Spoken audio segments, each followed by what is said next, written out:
What's up, everybody? In today's video, I'm going to teach you how to say no in Vietnamese. Không.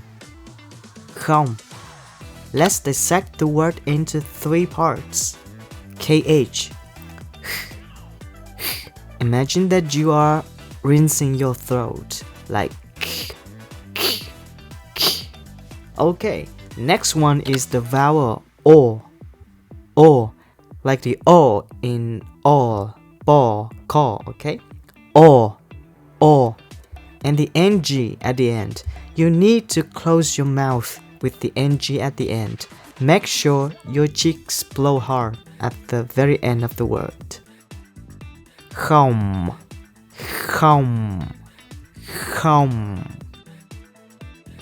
There's an informal and common way to say no, which is hông. You just need to drop the letter K. Hông. Hông. Hông. Hông. Hông. Anh có người yêu không? Do you have a lover? Không. Chị có khỏe không? Are you good? Không. Anh có phải Tommy không? Are you Tommy? Không.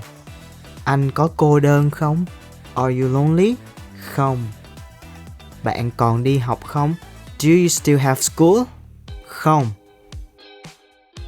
Em muốn hút thuốc không? Do you want to smoke? Không. Em muốn uống một ly không? Do you want to drink one glass? Không. Em muốn ngủ với anh không? Do you want to sleep with me? Không. But if you want to say hello or Facebook no. Cái quằn què. Anh đi rửa chén được không? Can you wash the dishes? Cái quằn què. Last chance. Không. Không. Không. Không. Không. Không. Không. Alright, I'm sure you can say no Vietnamese perfectly now. Keep repeating until you make it. If you want to learn more Vietnamese, you can book lessons using the links in the description box. Bye for now and see you next time.